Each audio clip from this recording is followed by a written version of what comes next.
अस्सलाम वालेकुम एवरीवन, कैसे हैं आप सब लोग। उम्मीद है कि आप सब लोग ठीक होंगे, जहाँ होंगे खैरियत से होंगे। और आज की वीडियो का करते हैं आगाज़। Basically here I will present you the most important concept of international law, which is the sources of international law.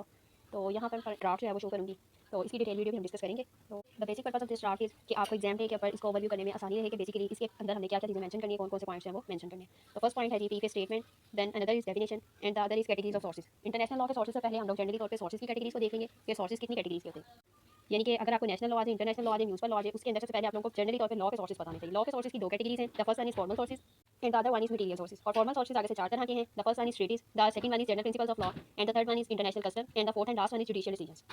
And likewise the formal sources material sources are also categorised. The first one is evidence and the second one is documents. Here we talk about the international law. तो सबसे पहले हमें इसके status बताने चाहिए. The first one is international custom, the second is international convention, the third is general principles of law and the last and fourth one is jurisdictionality. ठीक है. अब हम इसके सोर्सेज की तरफ चलते हैं. इंटरनेशनल लॉ के सोर्सेज. इंटरनेशनल लॉ के सोर्सेज जो हैं वो भी बेसिकली कैटेगराइज हुए हैं दो के अंदर.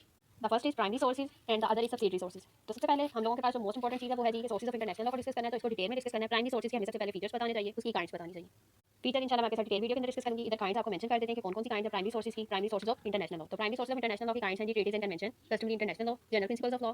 Now move to another category which is subsidiary law, sorry subsidiary sources. इसकी भी कुछ काइंड्स हैं जिसमें सबसे पहली काइंड आ जाती है जी जुडिशियल डिसीजंस, ये जिसे हम कहते हैं जी प्रेसिडेंस. ठीक है. अब इनके ऑर्डर का भी हमें पता होना चाहिए क्योंकि आर्टिकल के अंदर मेंशन किया गया है इंटरनेशनल लॉ के सोर्सेज के ऑर्डर को. तो वो जब हम डिटेल वीडियो डिस्कस करेंगे तो देन आर्टिकल भी मेंशन करूंगी मैं आपको कि कौन से आर्टिकल के अंदर जो है वो इसके सोर्सेज के ऑर्डर को डिस्कस किया गया. तो ऑर्डर के अंदर सबसे पहले क्या आता है जी the series start from international conventions, the second is customs, the third is general principles of law and the last one is judicial decisions. तो ये तो था जी बेसिकली ड्राफ्ट एग्जाम डे के लिए कि अगर आपको एग्जाम के डे पे आपको इसको जो है वो ओवरव्यू करना है तो आप जस्ट एक ड्राफ्ट को देखेंगे तो आपको सबका सब पता चलेगा कि इसके अंदर आपने कौन कौन से पॉइंट्स है वो मेंशन करने हैं. और इंशाल्लाह इसकी डिटेल वीडियो भी जल्दी मैं आपके साथ डिस्कस करूंगी. तो अगर आप मेरे चैनल पर नहीं है तो मेरे चैनल को लाइक करें, शेयर करें, सब्सक्राइब करें और बेल आइकन को प्रेस कर लें ताकि लेटेस्ट वीडियो के अपडेट आपको पहुंचती रहे. And do comment for your desired video. Thanks for watching.